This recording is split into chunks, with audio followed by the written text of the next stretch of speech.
Desi Indian facts present future and past by Nitin. नमस्कार मित्रांनो, आपल्या महाराष्ट्रातील 48 लोकसभा मतदारसंघाच्या बाबतीतल्या चर्चेमध्ये परत एकदा तुम्हा सर्वांचं स्वागत आहे. कालचा आपला जो प्रोग्राम होता त्यामध्ये आपण काल जालना या मतदारसंघावर विस्तृतपणे चर्चा केली होती आणि आज आपण मराठवाड्यातला आणखीन एक प्रतिथयश मतदारसंघ परभणी याच्या बाबत बोलण्याचा आज प्लॅन केलेला आहे. जगात जर्मनी आणि भारतात महाराष्ट्रात परभणी. क्या बात है. तर परभणी पण जे आहे ते तेवढेच लोकप्रिय आहे आणि परभणीची बॉबी हा जो चहा होता त्या चहाची चव न घेतलेला आपल्या एजचा माणूस वेगळाच. तर हा जो परभणी मतदारसंघ आहे शिवसेनेचा 2009 पासूनचा किंवा त्याच्या आधीपासूनही असलेला हा बालेकिल्ला आणि इथून शिवसेनेचे बंडू जाधव हे कायम निवडून येत हा गड राखण्यात त्यांना कायम यश मिळालेलं आहे. हा जो परभणी मतदारसंघ आहे त्या परभणी मतदारसंघामध्ये एकूण 6 विधानसभा मतदारसंघ येतात. परभणी, जिंतूर, गंगाखेड आणि पाथरी जे परभणी जिल्ह्यामधले आहेत आणि जालना जिल्ह्यातून परतूर आणि घनसावंगी. 2019च्या मतगणनेनुसार तेथली मतदार संख्या 19,02,298 एवढी असून त्यात 9,91,998 पुरुष आणि 9,10,292 स्त्री मतदार होते. 2019ला 66% मतदान म्हणजे 12.5 लाखापर्यंतचं मतदान झालं होतं, ज्यात 12,48,000 मत वैध ठरली होती. आणि ह्या मतांच्या आधारे संजय उर्फ बंडू जाधव 5,38,941 एवढे मतं घेऊन 43% मतं घेऊन ते विजयी झाले होते आणि त्यावेळेस त्यांनी राजेश विटेकर राष्ट्रवादी काँग्रेस यांचा पराभव केला होता, जो की जवळपास 42,000 मतांनी होता. वंचित बहुजन आघाडीचे आलमगीर मोहम्मद खान यांनी पण चांगली टक्कर देत जवळपास 1.5 लाख मतं त्यांना त्यावेळेस मिळाली होती. परभणी मतदारसंघ जो आहे त्यामध्ये प्रचंड मोठा राजकीय वारसा तिथे आहे आणि तिथले जे प्रतिथयश नेते आहेत त्यामध्ये संजय उर्फ बंडू जाधव, दामोअण्णा शेटे, सुरेशदादा वरपुडकर, मेघनाताई बोर्डीकर, रामप्रसाद बोर्डीकर, सीताराम घनदाट, विजयजी भांबळे, बबनराव लोणीकर, रत्नाकर गुट्टे यांचा समावेश होतो. परभणीचं जे लोकसभा मतदान आहे ते दुसऱ्या चरणात 26 एप्रिल 2024ला पार पडणार आहे. जसं तुम्हाला सांगितलं, काँग्रेस, भारतीय जनता पार्टी, शिवसेना, राष्ट्रवादी काँग्रेस हे सगळेच तिथे प्रबळ पक्ष आहेत. पण 2009 पासनं कायम इथे शिवसेनेचाच हा गड राहिलेला आहे.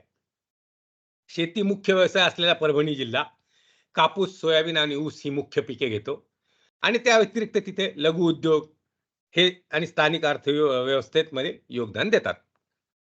जसं बाकीचे आपले मतदारसंघ आहेत त्याप्रमाणेच परभणीलाही कृषी संकट, बेरोजगारी, पायाभूत सुविधांचा विकास यासारख्या आव्हानांचा कायम सामना करावा लागलेला आहे.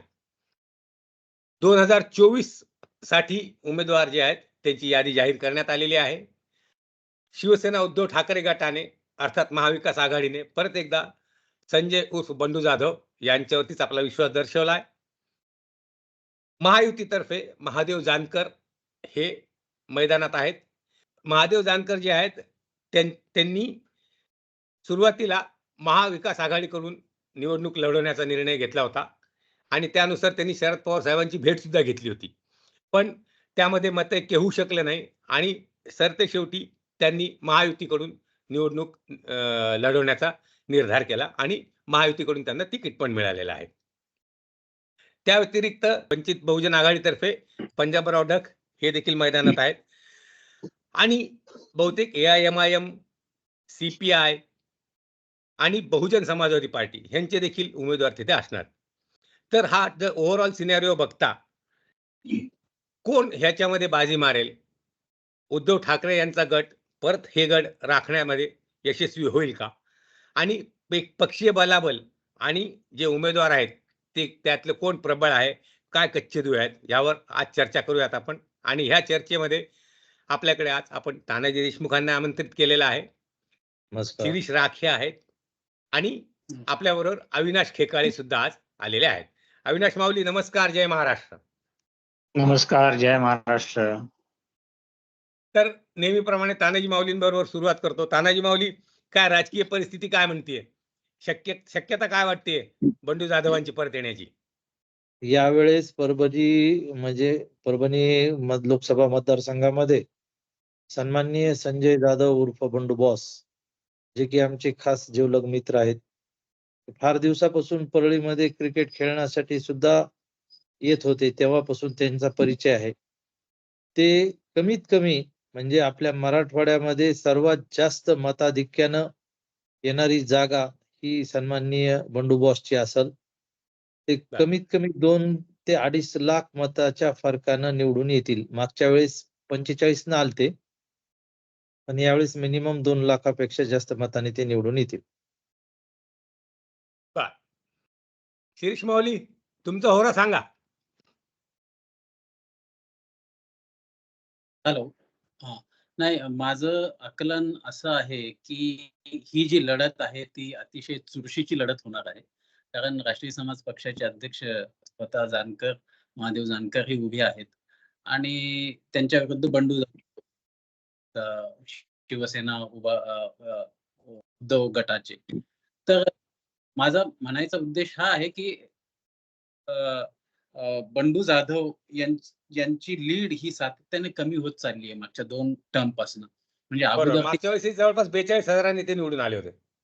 त्याच्या आधीच्या टर्मला म्हणजे 2014ला ते 1 लाख 10-15,000 आले होते. आता त्यांची 5-7% मताधिक्यात घसरण झाली. आणि राजेश हे त्यांच्या अगेन्स्ट उभे होते मागच्या वेळेस. त्यांनी चांगली त्यांना फाईट दिली. तर ह्या सगळ्या पार्श्वभूमीवर मला असं वाटतं, कारण काय आहे, काय परभणी मतदारसंघ हा विस्तीर्ण विभागलेला मतदारसंघ आहे. त्यात जालन्याचे 2 मतदारसंघ आहेत आणि परभणीचे 4 मतदारसंघ आहेत. तर ह्या मतदारसंघात ओबीसी समाज, धनगर, हटकर आणि वंजारी समाज यांचा प्रामुख्याने म्हणजे समावेश आहे आणि त्यांची संख्याही जास्त आहे. मतदारांची संख्या जास्त आहे. तर ह्या पार्श्वभूमीवर मला असं वाटतंय, की लढत ही तुल्यबळ होईल. मी असं म्हणणार नाहीये, की जानकर हे आत्ताच निवडून येत आहेत का काय, परंतु पुढचे आता पंजाबराव डक जे आहेत वंचित बहुजन, त्यांचंही खूप जास्त नाव आहे. ते हवामान तज्ञ आहेत आणि तेही मराठा समाजाचेच प्रतिनिधित्व करतात. तर त्यामुळे त्यांना मतं कसे पडतात यावर सगळं गणित अवलंबून आहे. पण ह्या क्षणाला ही लढत अतिशय चुरशीची, अटीतटीची आहे आणि जोही कोणी निवडून येईल ते फार कमी फरकाने निवडून येईल. क्या बात आहे. हा, जाणवतंय, तसंच जाणवतंय. फक्त एक आहे, की फील गुड इफेक्ट कोणाचा आहे, कोण किती प्रबळ आहे आणि शेवटच्या क्षणापर्यंत सगळं व्यवस्थित मॅनेज करून आणि प्रचाराची व्यवस्थित अरेंजमेंट करून कोण पुढे जाईल त्याच्यावरती हे सगळं अवलंबून आहे. अविनाश माऊली, तुम्हाला काय वाटतंय? लढत तुल्यबळ दिसते, यात मला वादच असं नाही. म्हणायचं, याबद्दल असं मला म्हणावं वाटतंय, की बंडू जाधवांना आधी मोदी फॅक्टरचा खूप उपयोग झालेला आहे. आधीच्या 2 इलेक्शन्स मध्ये मोदींना पाहून जे मतदान होतं लोकसभेचं, तो एक फॅक्टर खूप महत्वाचा आहे. आणि दुसरा फॅक्टर, की आधीच्या दोन्ही इलेक्शन्सच्या वेळेस बंडू जाधवांना पूर्ण शिवसेने एकत्रित असतानाचं मतदान झालेलं आहे. आता विभाजन झाल्यानंतर ते किती प्रमाणामध्ये म्हणजे विभाजन होतं हा एक पार्ट आहे. आणि मोदीजींचा चेहरा त्यांच्या मागे नाहीये यावेळेस. महादेव जानकरांना मोदींच्या चेहऱ्यावर लढायला संधी आहे. हा फार मोठा फरक आहे. बरोबर. म्हणजे तुमचं हे म्हणणं हे आहे, की ही जी युती शिवसेना आणि भारतीय जनता पार्टीची जी अभेद्य मानली जात होती, ती जी युती जी तुटली, त्याचा बंडू जाधव यांना नुकसान होईल असं तुम्हाला वाटतंय? बरोबर. बरं. पण त्याच्याबरोबर जसं उद्धव ठाकरे साहेब जे आहेत त्यांना जी मिळालेली सहानुभूती आणि शिवसेनेनी उद्धव ठाकरे गटाने सगळीकडे मारलेली मुसंडी आणि बहुतेक प्रचारामध्ये पण ते आघाडी घेणारे दिसतायच आहे.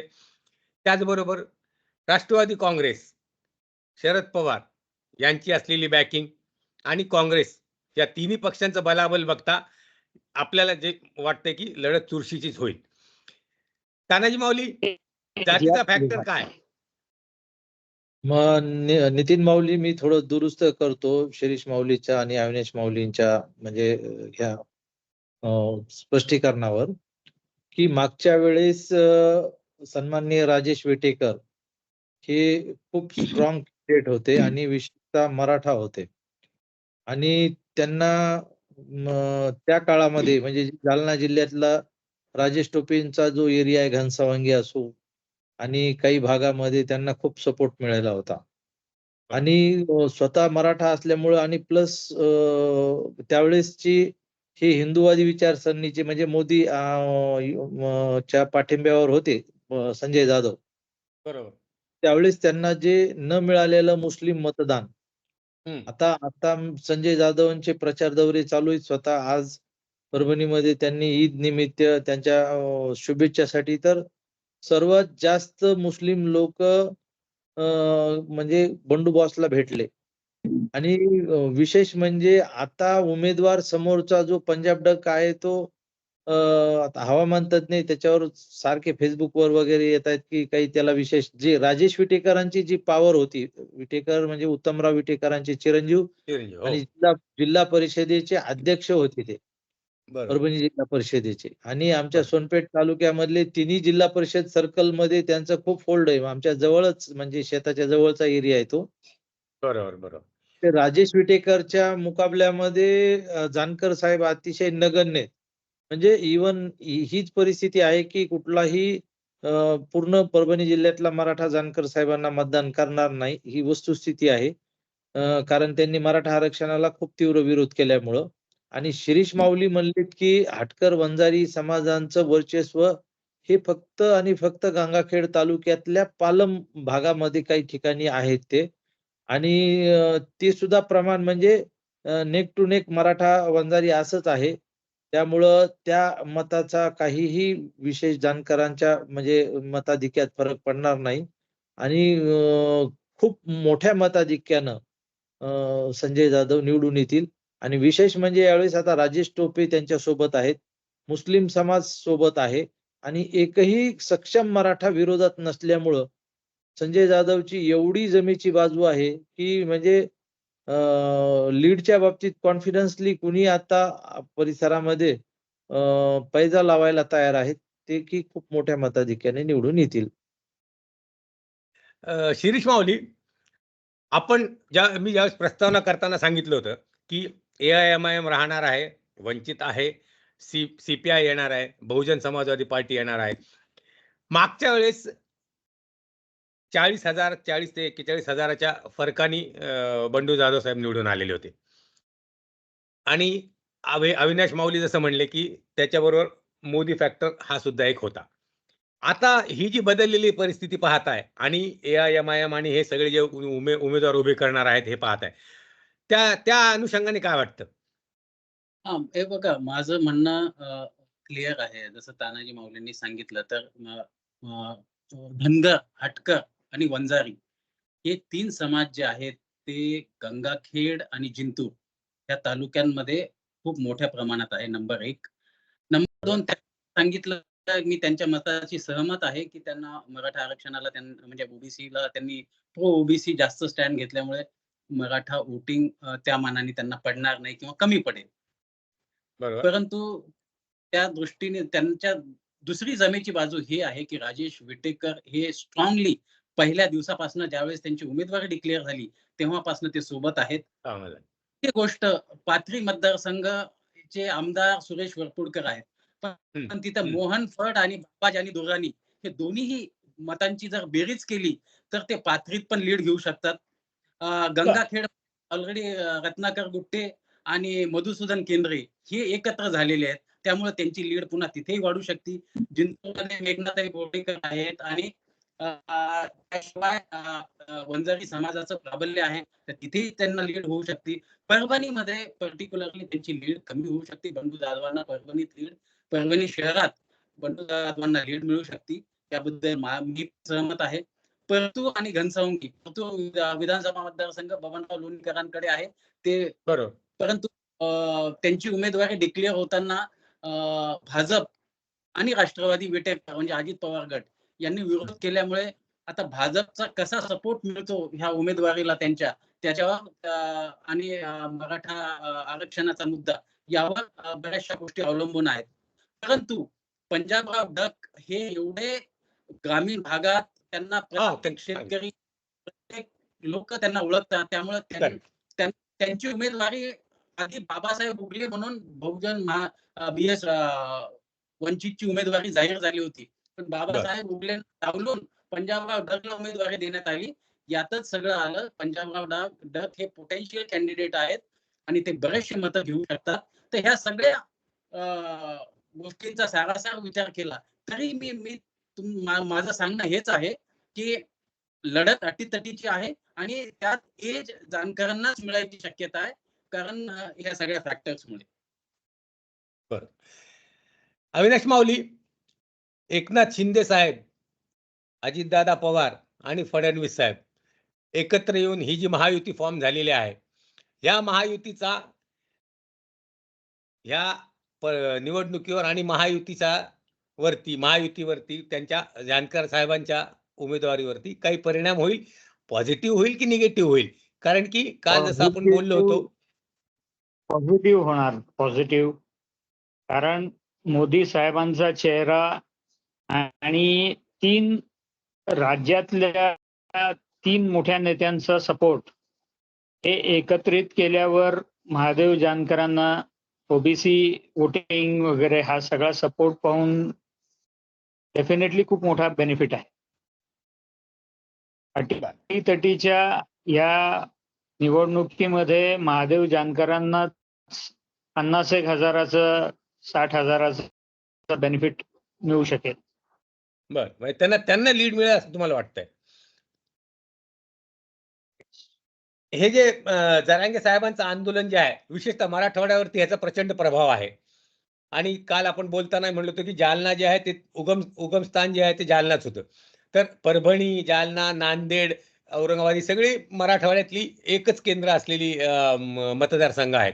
तर जसा जालन्यावरती याचा परिणाम होईल तसाच परभणीवर सुद्धा होईल का तानाजी माऊली?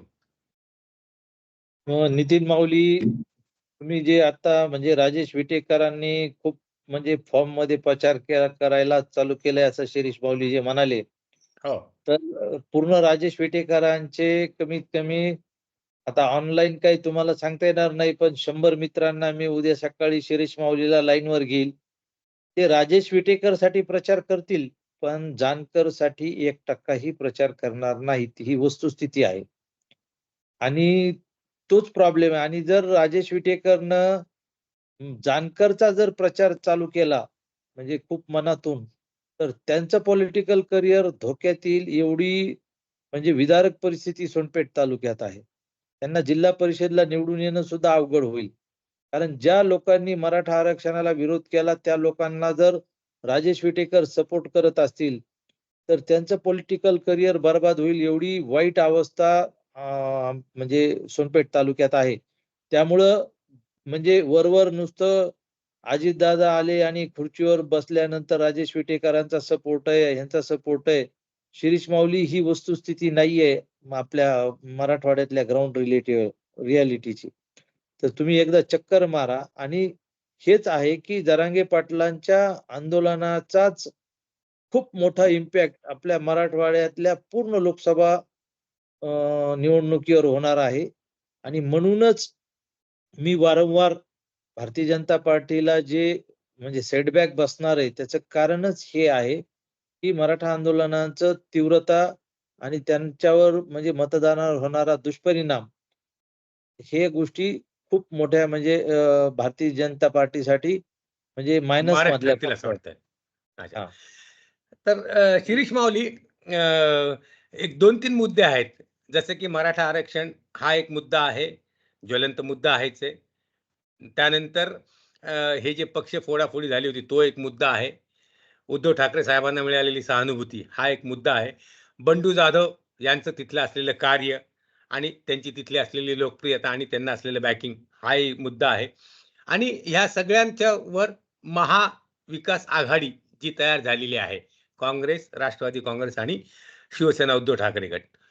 तर एवढे सगळं चारी बाजूनी वेळून अगदी व्यवस्थित कुंपण घातलेलं आहे आणि त्या कुंपणामध्ये बंडू जाधव साहेब उमेदवारी लढत आहेत, ही निवडणूक लढत आहेत असं मला वाटतं. तर एवढं कुंपण जे आहे त्या कुंपणाला एवढ्या कुंपणाला अभेद्य कुंपणाला भेदून परत एकदा इथून पुढच्या वेळेस आता येणाऱ्या 2024 मध्ये जानकर निवडून येते असं तुम्हाला वाटतं? सगळ्यात पहिले हे लक्षात घेतलं पाहिजे की लोकसभा म्हणजे सेंट्रल गव्हर्नमेंट आणि मोदीजी अब की बार 400 पार, मोदीजींनी केलेलं राम मंदिराचं कार्य, जागतिक पातळीवर भारताची इमेज, परदेशात स्थायिक झालेल्या भारतीयांचे फीडबॅक, भारतात राहणाऱ्या त्यांच्या नातेवाईकांपर्यंत आलेले त्यांचे पॉझिटिव्ह फीडबॅक्स, ही गोष्ट खूप महत्वाची आहे. राम मंदिराचं कार्य झालेलं आहे. आपण समृद्धी महामार्ग बघतो, धुळे सोलापूर रस्ते बघतो, जे रोड्स आणि जी प्रगती झालेली आहे ही सगळी लोकसभेची एक बाजू, भक्कम बाजू धरल्या जाते लोकसभा निवडणुकांसाठी. विधानसभा निवडणुकींसाठी हे नसतं घडलं, पण लोकसभेसाठी मोदी फॅक्टर हा फार मोठा पॉझिटिव्ह पार्ट आहे. जेही लोकसभेचे निवडून येणारे कॅन्डिडेट्स असतात हे फक्त मोदींकडे पाहून वोटिंग झालेली असते. हा फार बरं, मोठा विषय आहे. बरं. बरं. थोडंसं अविनाश माऊली थोडंसं मागे. शिरीष माऊली, तुम्हाला हा. प्रश्न कळाला ना? हो, हो. मला प्रश्न कळाला. मी उत्तर देतोय त्याचं. बोला. तर आपल्याला दोघांची जर कंपेअर करायचं असेल तर दोन्हीकडचे प्रॉज आणि कॉन्स, दोन्हीकडचे बलस्थानं काय आहे आणि विकनेस काय आहे ह्या गोष्टींचा बरोबर. विचार करावा लागेल. बरं. तर बंडू जाधवच्या जर विचार केला तर त्यांचं आता विकनेस हा आहे की त्यांची लीड मागच्या पंचवार्षिकपेक्षा लीड कमी होत जाते. म्हणजे मोदी फॅक्टर असतानाही त्यांची लीड कमी होत जाते, ही चिंतेची बाब आहे. दुसरी गोष्ट, इन्फ्रास्ट्रक्चर आणि डेव्हलपमेंटचं जर तुम्ही परभणीत विचाराल तर लोक नाराज आहेत. म्हणजे काय केलं 10 वर्षात, त्यांनी कामं काय केली, तर त्याबद्दलही लोकांची नाराजी आहे. ह्या गोष्टी आहेत. या उलट जानकरांकडे जमेची बाजू ही आहे की ते एक राष्ट्रीय समाज पक्षाचे स्वतः संस्थापक अध्यक्ष आहे. दुसरी गोष्ट, ओबीसी समाजाचं रिप्रेझेंटेशन आणि कन्सॉलिडेशन आणि त्यांचा असलेला एक आमदार त्या मतदारसंघात आणि बाकी ही महायुती, ह्या सगळ्या फॅक्टरमुळे त्यांना एक स्लाइट एज मिळेल.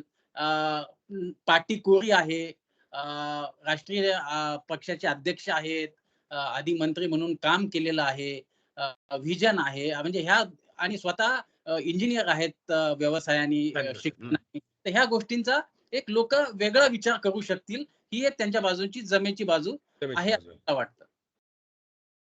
आणि याच्याशिवाय जे मी सांगितलं की मराठा आंदोलनाचा फटका त्यांना बसू शकतो. म्हणजे लोक, जसं तानाजी माऊलींनी सांगितलं, मी त्यांच्याशी सहमत आहे या गोष्टींसाठी. मी या गोष्टींना त्यांच्याशी सहमत याच्यासाठी आहे कारण त्यांनी सगळं म्हणजे ओबीसी हा स्टँड घेतल्यामुळे मराठा मतदार एवढे सहजासहजी त्यांच्या जवळ येणार नाही. पण तसं होत असताना ओबीसी कन्सॉलिडेशन खूप मोठ्या प्रमाणात होऊ शकतं. आणि दुसरी गोष्ट, जे पंजाबराव डक उभे आहेत त्यांचं पण खूप चांगलं नाव आहे त्या भागात, हवामान तज्ञ, आणि त्यांचा कनेक्ट पण चांगला आहे. तर मला हेच म्हणायचंय की लढत अटीतटीची आहे. तर त्यात पंजाबराव डक आणि बाकी एमआयएम, बीएसपी आणि टीपीआय ह्या लोकांनी जरी काही मतं त्यांना मिळाली तर ही लढत अतिशय चुरशीची होऊ शकते. आणि माझं अजूनही म्हणणं आहे की जे कोणी निवडून येईल एक 50,000च्या आतल्या मताधिक्यानेच निवडून येईल. लोकसभेसाठी 50,000 ही अटीतटीची लढतच समजल्या जाते. मानली जाते. बरोबर, बरोबर. सध्या आता आज का काल ह्या मागच्या आठवड्यामध्ये CSDSनी एक सर्व्हे केला आणि तो सर्व्हे मुख्यतः महागाई आणि बेरोजगारी याच्यावरती तो सर्व्हे होता. तर ह्या सर्व्हेचं सॅम्पल साइज बऱ्यापैकी मोठं होतं. तर ज्यावेळेस तो सर्व्हे केला गेला, तर त्या सर्व्हेचे जे निष्कर्ष आले, ते निष्कर्ष नक्कीच भारतीय जनता पार्टीसाठी आणि NDAसाठी चिंतादायक वाटतात. 60% ते 65% लोकांनी शहरी, नंतर ग्रामीण लोक, वेगवेगळ्या जाती धर्माचे लोक, वेगवेगळ्या वयानुसारचे लोक, ह्या सगळ्यांचा सर्व्हे केला गेला. तर ओव्हरऑल सर्व्हेमध्ये 60 ते 65% लोक जे आहेत, ते महागाई वाढली, त्याचबरोबर नोकरी मिळणं हे कठीण आहे. असे सगळ्यांनीच उत्तरं दिलेली आहेत. तर ह्या ज्या उत्तरांचा परिणाम होईल की नाही, की फक्त राम मंदिर आणि आधीच्या घोषणा आणि दुसऱ्या देशांमध्ये भारताची होत चाललेली इमेज, ह्या गोष्टींवरती बेरोजगारी आणि महागाई जी आहे, ती वरचढ ठरेल, की लोक बेरोजगारी आणि महागाईला काही विचारात घेणार नाहीत? तानाजी माऊली. 100% महागाईनं आणि बेरोजगारीनं सध्या पूर्ण म्हणजे समाज त्रस्त आहे आणि ह्याचे दुष्परिणाम म्हणजे अँटी मोदी वोटिंगमध्ये होणारच आहेत.